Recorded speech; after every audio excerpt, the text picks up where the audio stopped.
You've talked about DNA influences on the human body, especially with extraterrestrials and hybridization. You yourself talked about the Saurians and how you have an affinity for that.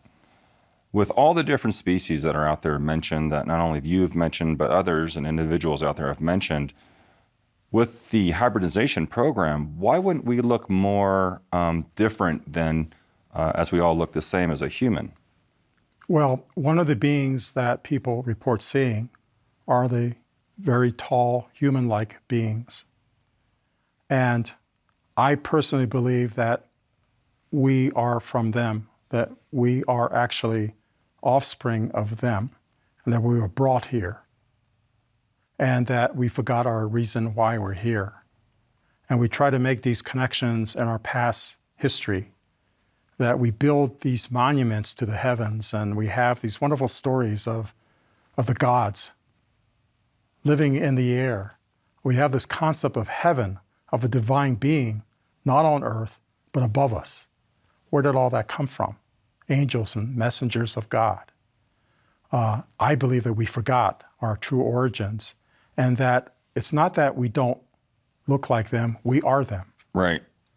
And they look like us because we look like them. We are them. And so the hybridization is not necessarily changing our appearance, but more like expanding our consciousness, of elevating consciousness and expanding human potential to be all that we can be. And we're just like using just a small portion of our abilities, that the human brain is capable of so much more, and that our five senses tend to block us of what we can see. Our eyes are limited to a very narrow spectrum. Right. And our ears are even more so, very narrow. In fact, our skin is much more sensitive to more frequencies than our own eyes, that we can actually feel wavelengths that our eyes cannot see. That is like the part of the story there, that we are somehow limited, and that the hybridization is not to further limit us, but to expand us, to make us more aware. Right. Of our consciousness. And some people do it chemically, and that's one way of doing it. Some people do it through meditation. That's what I do. A deep mindful meditation taught to me by my own light worker. And she's been very wonderful in teaching me this, and has really enriched my life to follow her protocols. And so that's what I believe, that it's not necessarily that we need to look like Saurians. Correct. Yeah, I don't believe that either. I mean, a lot of the hybridization programs and hybrids out there, especially mostly, there are a lot of human extraterrestrials. But as the old saying is, we all look the same on the inside, I have to disagree with.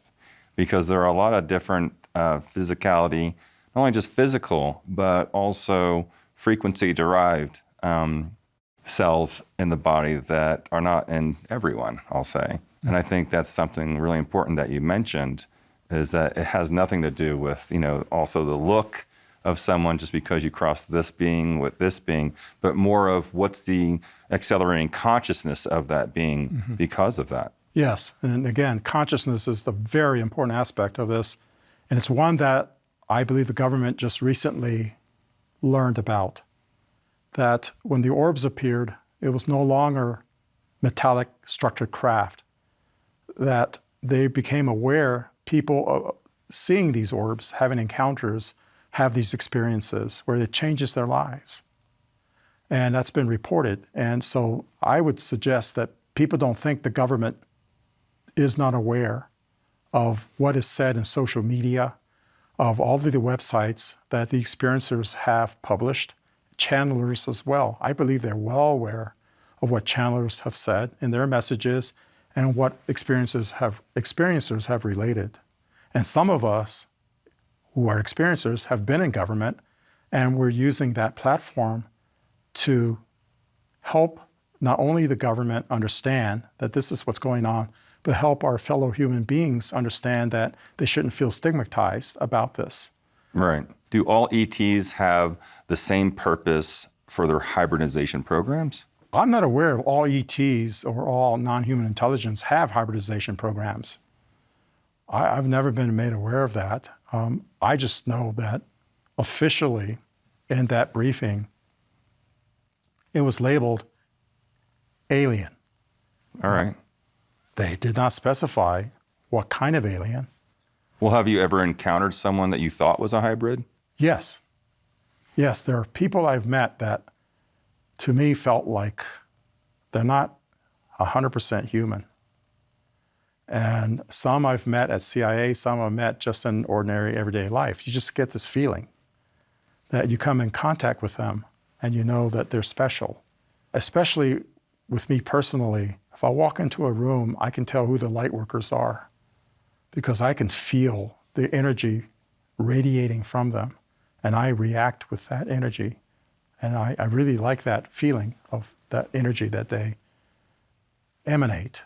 It's a good, friendly, very strong, very vibrant, positive energy. Likewise, you go into a room and all of a sudden you just feel like that person is someone you don't want to be with. They're just resonating differently.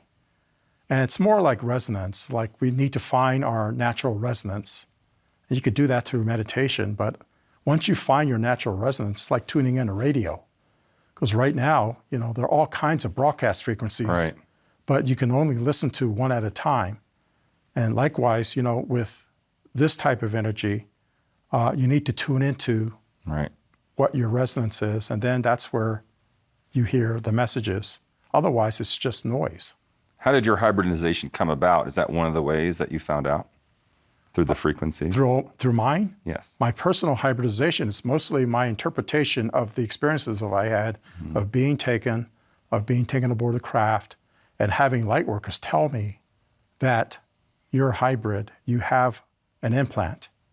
And my only professional experience was the one where I had a nosebleed at work and I reached for a box of tissues and my chair was an office chair with wheels and I rolled back and landed flat on my back.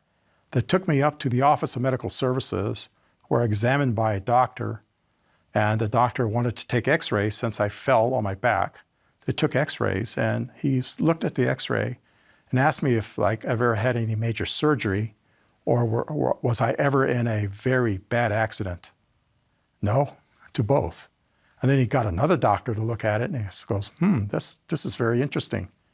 And it looked to them like I've had surgery somehow, and I never did. And of course they addressed the nosebleed. So when they addressed the nosebleed, they peered into my right nostril, and the one doctor said, have you ever had any kind of major surgery in your right nostril, deep? I said, no, why? Because, he said, there is a surgical precision cut. A surgeon cut into your right nostril, which is the source of the bleeding. And then he got another doctor, the same doctor looked at my x-rays, and they looked at it and he pretty much agreed with that first assessment. They went off on a sidebar and they started whispering to themselves. And then you as a patient is lying there Right. wondering, what What's are they going talking on? about? Yeah. And they came back and said, can we remove something? We see some debris there. We want to clear it out. I said, sure, go ahead. And then we'll cauterize it if that's okay. Sure, go ahead. And so they removed something. They cleared out the debris from a nose and they cauterized it. Mm-hmm. And so I always wondered what did they find? Did they take any specimens or test anything? I don't know. And this was during the agency? I was in the agency and I don't know. And that is why when I retired, I wanted to get my medical records and said, you can't have your medical records. They're the property of CIA. I go, oh, okay.